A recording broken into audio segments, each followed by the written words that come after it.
night, everyone.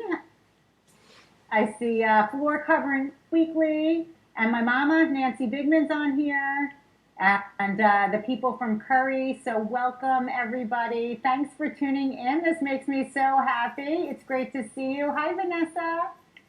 So happy Wednesday. I decided to go for some Pinot today for our Wednesday wind down, which is what I'm redubbing it. Just kidding, team, don't worry. It's still called Design Uncensored. So welcome again to this week's episode of Design Uncensored, where we talk all things design, color, and trend. So everything impacting the world of design, the things we want to surround ourselves with, and everything that is driving all of those consumer decisions. So I'm so excited because tonight I'm going to be welcoming a fabulous guest, and he and I caught up yesterday, and it was great because normally we see each other zipping in and out of market. You hug and kiss everyone pre-pandemic. You go, oh, how you doing? Good. How's business? Fabulous. But I had a wonderful conversation, so I'm glad to catch up with him, and I'm so excited that Mr. Cecil Adams is going to be joining us tonight. Cecil, I'm getting hearts. Cecil, you're getting hearts already. He is the creative director of Currey Company, and they are one of my favorite lighting companies in the industry. So they have moved not just doing lighting anymore. Today they're doing accent furniture. They do some beautiful pieces, even some upholstered pieces, and dabbling in accessories too. But what they're known for is their history in lighting. I think they have some of the most beautiful, usable pieces in the market. And Cecil has been overseeing the creative direction for quite some time now. He comes with a wealth of experience and lots of things to say about the future of design and how we want to live, work, play, and the things we want to surround ourselves with. So if you have questions about what's coming out in trends and color design, or whether or not you should put something in your home or kitchen, feel free to type it in because we'll hopefully have some time for some questions as well. So I'm going to welcome Cecil. Let's see if this... And we did it! Oh. Yay! So Pantone's color of the year was blue, and it was very, very prolific. But let's welcome Cecil. I am so happy. Phew! I take a deep breath here. Okay, thank God. You're getting hearts, you're getting love. Our Stacy Garcia team said yay. So let's cheers to that. Did you bring a cocktail? I did. I'm feeling a little Italian today with my little scarf. I loved it. Oh, an Aperol spritz. Oh, cheers, Clint. Cheers. We're getting yays and applauses, and we got you, Cecil. You were worth the wait. Well, thank you very much. And look at you. Did you get a COVID cut? You got a groom? Yeah, I think maybe the last time you saw me, this was a little bit bigger. So I've got a shorter one this time now. I like it. It's very debonair. Oh. You know what's funny about your scarf is my husband ordered a bunch of N95 masks, and he's not in the design world at all, but the masks came in, and they're green and white striped. And he had it hanging around his neck, because I guess he was with me, we lived together, so he didn't have to. So he pulled it around his neck, and out of the corner of my eye, I said to him, oh, I did a double take. I thought he was wearing an ascot. I was like, wow, that's a designer of you. Like, he's very, left brain accountant. It's like not his, he wouldn't know. I have to, put him together still. He's like Ken doll. I tell him what to wear, So I was impressed for a hot second with his mask. This one's leopard, so I wore leopard for you. I love it. I see. And I love your art in the background, all of it. All right, so we can all take a deep breath, breathe a sigh of relief, because the creative director of Currey Company is here with us tonight. And see, so let's just jump right into it. I mean, we were talking about how people are really investing in their homes from this, right? I mean, you're seeing such an influx from the design community and people, homeowners who are just craving that piece of heaven in their homes, right? Craving that, idea of being able to just improve, renovate, elevate their space so that they feel better. So what are you seeing in terms of trend for those who are watching? You, me, everybody, you're paying attention, thinking about those things that maybe you want to replace or update or change. And we've been very fortunate at Currey to have, so many of our customers, continue to order from us and continue to be doing projects and that kind of thing. I think we're definitely seeing, a continuing trend for natural fiber, natural color, the rattan, the rope mixed with the gesso, that kind of thing. Definitely statement pieces and lighting, I think, are really important. As you and I were kind of talking about yesterday, they're not putting as much stuff in the room necessarily, but the stuff that's going in the room is important. So I think the light fixtures and more of statement table lamps and that kind of thing become more important in that kind of scenario where you want a cleaner, It's funny. I bought actually for our home. So we moved in about a year ago. And in our living room, I'm not in that room right now, but I bought one of the Phyllis Morris pieces from your line. And you want to talk about a statement piece. I mean, that thing is like, 6 feet tall. It's fabulous. Yeah. I'm seeing the same. I think lighting is really becoming, like you said, it's beyond just a statement piece. I think it's becoming like super sculptural too. Mm-hmm. Mm-hmm. Yeah, a lot of our top sellers and the things that are the most popular are the more statement, more sculptural kind of pieces. I think function is important, but it's not as important with everything, like every single light in the room. A lot of it's ambient, a lot of it decorative. And that at Currey, that's the thing. Those are the things that we do really well and that we love. So that part is pretty easy for us. I think the challenge, going forward is how do we participate in a healthy home? What is a healthy home and that kind of thing. So there's so much conversation about that. And certainly lighting is a part of, a happy and healthy environment. So I think that we're thinking a little bit more about that maybe than we have, before. Yeah. And like you said, I mean, how does lighting contribute to that kind of feeling, that mood, beyond sort of the type of light? Yeah, and I think the whole, we've been in this health trend for a very long time. It's, and it's gone through all these different phases, which really had more to do with your internal health, like going to the spa and taking care of yourself. It didn't really translate as much into the home. And I think now it's really going to translate into, okay, I'm healthy. I know what to do for myself.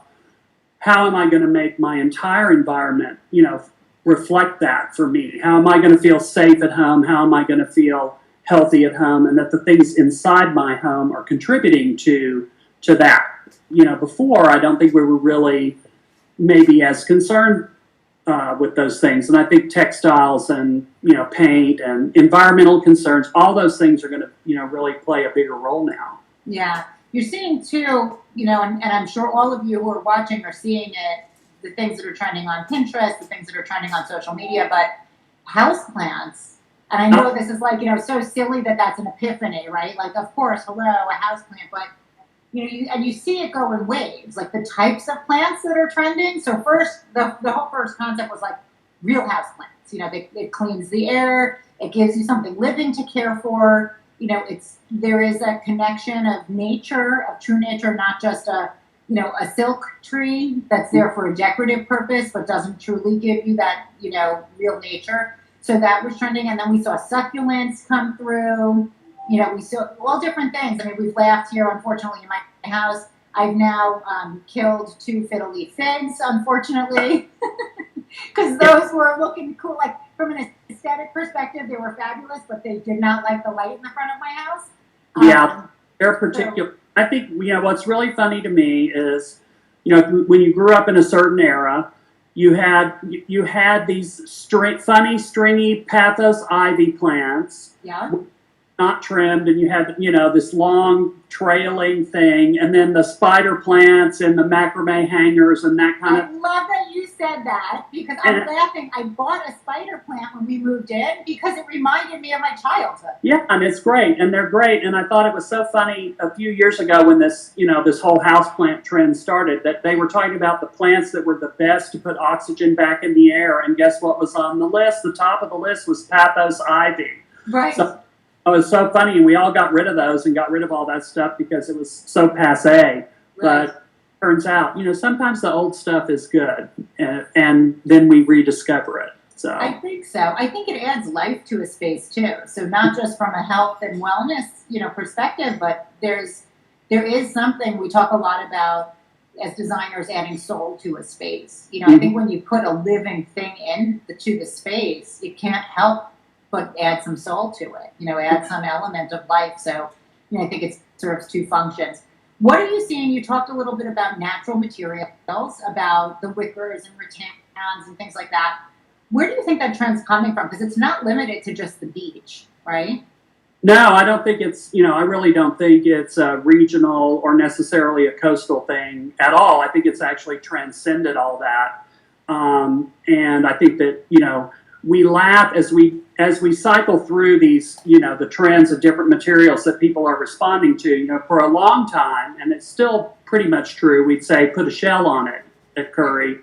Just put a shell on it, stick an oyster shell on it. It worked. And so now we're in put a rope on it. Let's wrap some rope. So, we're kind of watching ourselves now because we have a lot of, rope wrap materials. But that's how you figure stuff out. You try something. I think it was 2 years ago now, we introduced a rope wrap chandelier, and it was one of the best sellers at market. And so it was like, okay, well, let's try that. And I think it's part of the environmental concern. It's part of sort of a revisiting the 70s, and what was going on then, because the 70s really was all about rediscovering natural materials. Because if you think about the atomic 50s and the plastic fantastic 60s, then people like, we need something that's a little more connected to the earth, because it was, the 70s also, that was when Earth Day was established, and that kind of thing. So I think it resonates with people. Also, I think, moving beyond gray and into cream and more, softer, warmer neutrals and blush. I think that, those kind of rattan and rope, all those kind of natural colors just lend themselves to go with that color palette. Yeah, and I think you bring up a great point. We saw when we had been forecasting, and this goes back because it's how one of the things we built our business on was really being able to predict the trends and forecast and work with groups like Color Marketing Group to do that. One of the things we all witnessed together, and we're still living it, is the emergence of gray, which happened in the last recession, right? I mean, it really started to come out as a new color. It was big in the 80s and came back again really with the 2008 hit, and it hasn't left the building, nor do I think it is leaving permanently. I think it's going to inch its way out. But where do you see, do you think this sandy color, what's moving this color into favor now? Well, I think you're moving beyond the gray, but a lot of people are invested in gray. They have, so I think the addition of white to the gray, and then all this black white that's kind of come in. I think that the creams, it's sort of a natural progression. The gray got a lot more of a dove gray, got a little more creamy. Then you could bring in kind of the natural lemon color and the cream with that, and then that cream and natural. Color, that's kind of how color moves. I'm also part of I kind of see everything through the lens of color. I'm part of the Color Marketing Group too. I know we've seen each other there. And so it used to be too, when you were going to Paris, like, okay, well, what's going on in Paris is going to be in America in 2 or 3 years. And so Paris was gray, America wasn't gray yet. Then America was gray, then Paris. I think now that's kind of going to change in some way, shape, or form. But I also think that blush, this whole like sweep of that peak color, you wanted a soft complement to that. And I think that's where this soft and strong. We have a look in our trend forecast right now that I call 20s Contemporary, which is really about a strong feminine kind of feeling, like curvy shapes with soft, soft textures on them, but they're strong underneath. And I think that speaks to all of, to that too. So you want to be modern, you want to have this great kind of shape stuff. You don't want it to all be angular. You want it to have, have some shape to it. And I think the colors complement that. And that's kind of how all of that has come together. Yeah, I think that's great points. Like you said, that it really does hold well to those feminine curves that we're seeing. But I love what you said, too, about one of your forecasts being that really 20s look, because we're seeing it all over market at this point. We're seeing it really all over social, all over market. But when you're really going and shopping ahead of the curve of what those trends are going to be, it's a lot of this Art Deco, this French Deco, really. Look, do you think that was kind of a throwback to it's the 20s again, like the 1920s were here, now it's the 2020s? Where do you think, that sort of, because it seems to be really resonating with a lot of motifs. Yeah, I think so. And I think, when you're like, oh, it's Art Deco was kind of a small, tight, movement. It didn't last super long time, but then you kind of moved into the 40s kind of Rollman kind of look that was inspired by all of that. And I think definitely, it's interesting because when I started looking at our contemporary, because I was wanting to recast the modern story a little bit, and I felt like, contemporary is what's going on right now. Modern is what's going on right now, but now the word modern really means mid-century modern when you say it to people. Right. That's a good point. That's a really good point. Danish modern and, the real mid-century stuff. And so I was like, well, let's be contemporary. It is contemporary. And you had a contemporary movement in the 90s. And then if you start looking at this color palette in the 1920s, my grandmother had her whole wardrobe. She was a flapper. She had all of her clothes. And so when you looked at it and the things she gravitated towards, it was all these soft blushes, pinks. Everyone wore pearls. Right. So that pearl-wise finish, the really soft golds and all the flesh tone cosmetic colors really from that era, here they are again. So to me, then you start looking at it, and I started thinking about, the progression of women through all this 100 years, like what happened in the 1920s. Women were very strong. They burst out of their corsets, That's not the right way to say it, but they took them off. They got rid of a lot of constrictions. Yeah. And, we're going through that kind of movement again, as women continue to progress. And so to me, it speaks to that. And it's not just for a gender. I think that's also what's interesting now is everything's genderless. You've got all this fluid stuff. Boys wearing dresses. Yeah.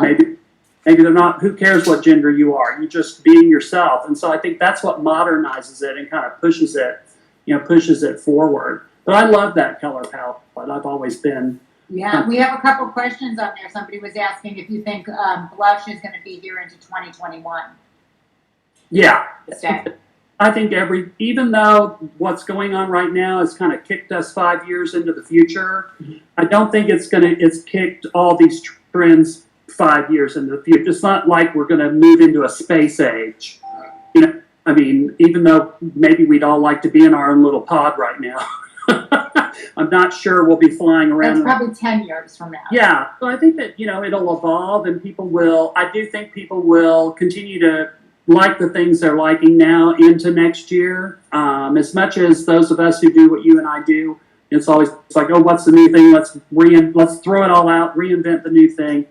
It doesn't really work that way, Yeah. And that, we're going to have to see. We're going to have to get through this year, and we're going to have to see kind of how people are feeling about what they want to do. But I think if you liked it pre-COVID, pre-everything that's happening right now, you're still going to like it when we get to the end of that, and you're still going to kind of want those things because you've been on pause. In a lot of ways, it's all been on pause. Yeah, I want to stick with color trends for a minute here, and for those of you, still hanging in with me, I appreciate it. Normally we end now, but we had some technical difficulties, so we're going to continue on our conversation with Cecil. We're going to go over to about 5:40, and then I switch over to a Facebook Live. So we're going to we'll keep going with this, and then perhaps we'll have Cecil back on because he is amazing and informative, and again, creative director of Currey Company. So sticking with this theme of color trend, what I was talking to people about while we were getting you online was how what's the forecast going to be, what's their color of the year, and they work behind the scenes with lots of vendors who at this point license the information, and everybody kind of has this self-fulfilling prophecy, and they all commit to coming out with this color. And there are years as a forecaster where I go, wow, dead on, way to go, I totally agree. There are years that I go, I don't know where they found that color, but that seems like a marketing ploy.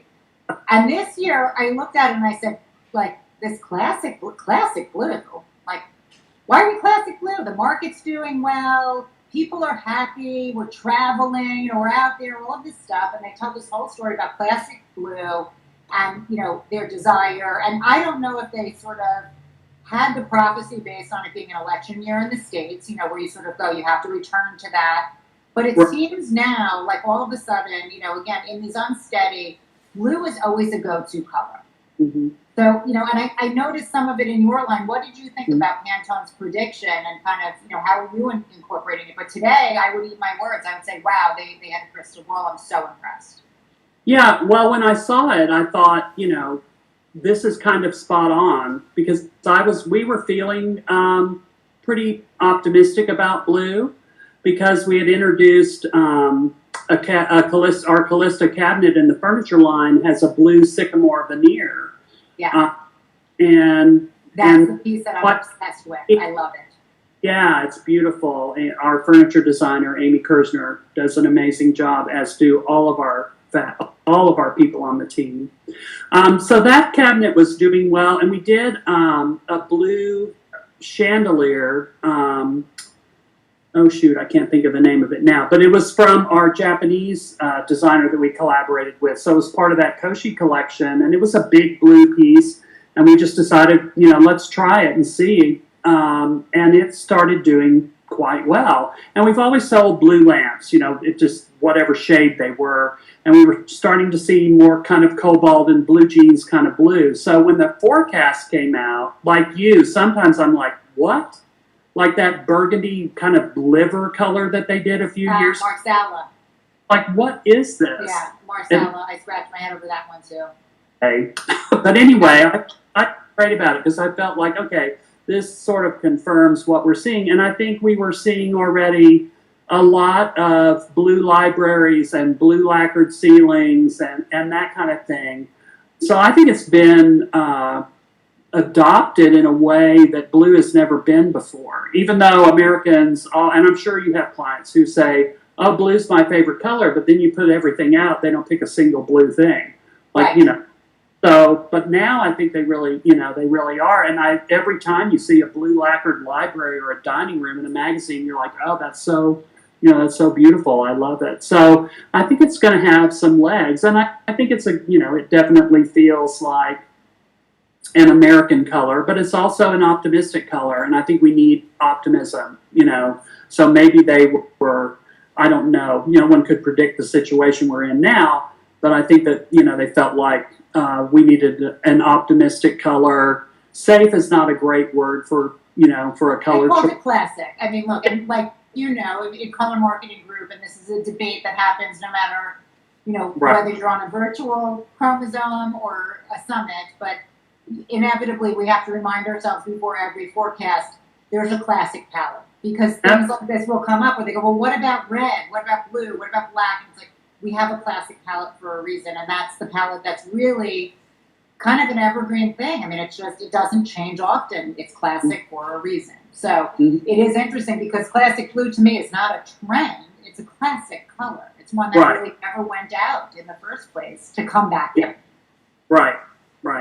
So but yeah, I mean, today it makes sense, in this pandemic when we crave stability, to return to a color that's classic, to me, makes so much sense. Right. It's calm, easy. It also goes with gray. Yeah, there you go. I know. I incorporated it. And I think colors and evolution. We had a discussion today about trends and forecasts and where it comes from. And a lot of interior designers I know say they don't, follow trends, But as product marketers, we have to be watching trends because it's our job to make sure we come up with things that are saleable and ultimately to their consumer as well. So I know people like to believe that they don't, but trends obviously have an overarching effect on what makes a buying decision. So anything else that you're saying? I know, warm metals have been huge in the lighting world. Are you seeing that as continuing? Yeah, we're seeing that continue. I think that it's going to be interesting. The gold, the whole idea of the finishes have definitely gotten a little bit simpler and clearer and cleaner. And so I do think these warm kind of simple brass or simple gold leaf, not too layered, a little bit lighter in feeling, are going to continue to go. And I think with this cream and kind of natural, there's also sort of a natural movement to a gold that complements that. Right. And certainly for lighting, if you line something like a pendant or the inside parts of the chandelier with gold, it's going to give you that beautiful warm glow.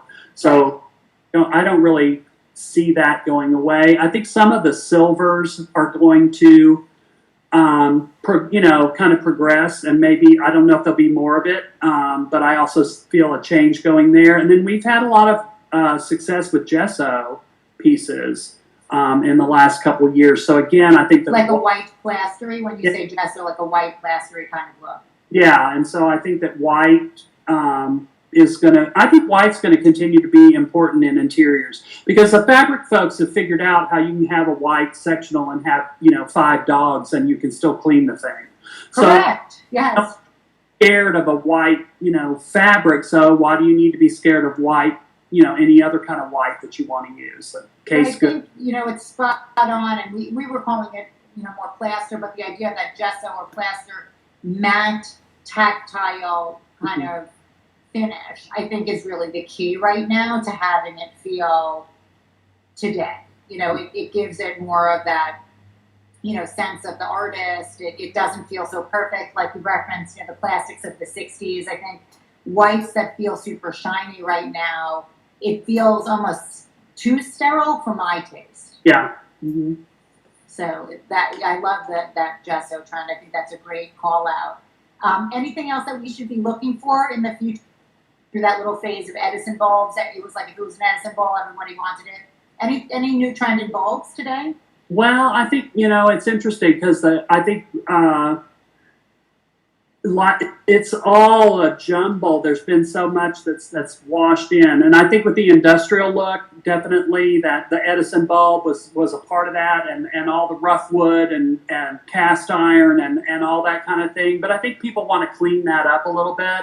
I mean, I think that industrial, in terms of just a design aesthetic, I think a very kind of clean version of that is still spot on and still important. So I think you got to take some of the crust off of it, You heard it here, everyone. Oh, well, I've got an industrial cocktail table in here that I'm like, I'm kind of tired of this thing. But you know what? I think that's what keeps it fresh. It's what keeps all of us interested in design, right? Otherwise, it should be something that evolves in your home and reflects your current taste. I don't think it should be static. And I think all everyone in lighting and people who are providing bulbs are all thinking about energy efficiency. How can we recreate an Edison bulb that meets all the LED standards? There's ever how many billion Edison light sockets in this country, so they know what they need to do, because everyone's not going to switch out every fixture in their house. Right, of course. Technology, and that's been a difficult thing for us, because what we want to do is marry our decorative, historic kind of aesthetic with things with this new technology, and our team has been working really hard to try to figure all that out. So I think that for the year we're going to have a new collection if everything falls into place because of all the disruption with supply chain and everything. But if not fall, then moving into 2021, we will have a collection that I think I'm very excited about. It looks really good. It feels like Currey, that will address this, you know, the whole LED question and that kind of thing. And we've learned a lot, but I feel like we've been working on it for 10 years. I know it's not that long, but. Well, we can't wait to see it. So that's really exciting. We're going to wrap it up because I'm 2 minutes late for the next one, but I would love to have you back on. We're going to do, I will do 30 seconds of lightning round because that's always the fun part to wrap it up. So ready? I'm ready. I'm ready. Okay. So the first question is, I know we've all been locked up. Where's the first place you're going to travel? That's a hard one, but today I'm thinking about Italy. I love it. I know. That's it. Ciao. Ciao for now. I know. And what's the most recent book you've read? I brought a show and tell. Mm. The Chiffon Trenches by Andre Leon Talley, where he gives you the dirt about Karl Lagerfeld and Anna Wintour and all kinds of stuff. Because I'm a fashion maven, and I love fashion, and I have ever since I was a little kid. So I like that. I'm glad you read it out loud because the words were backwards the way the cameras work. So that's a good one. We'll have to put that on our blog. That's really great. good. You see, it's got lots of interesting tidbits. He is an amazing man in fashion. You know, his career and what he did and when, and all the people he's worked with. So, and you can read it over a weekend. It's an easy read and very interesting if you love fashion. Perfect. And then the last question I want to ask you is, do you have a design philosophy that you live by? Like, is there something that you go to over and over as your litmus? Well, I hadn't thought about that one. I think for myself, I want it to be comfortable. I want it to be welcoming. I want it to, of course, I want people to feel good in the presence of whatever it is we create. And I think we have that philosophy in our showroom. And I think in my life, I mean, I'm not married to any one aesthetic. I've lived in all different kinds of houses and in different places. And so it's easy for me to like lots of different things. So I think, you know, encouraging folks to express themselves and be comfortable in their environment, and if we can help them create that, then I think we have done our job as designers and manufacturers and all that stuff. I agree. I think that is very well said. So Cecil, what's the G stand for? Jean, which Cecil Jean Adams. My father's middle name was Eugene. I love it. Thank you so much for joining us tonight on Design Uncensored. Thank you for spending time with me. I'm so glad we worked through our technical difficulties. You are a gem.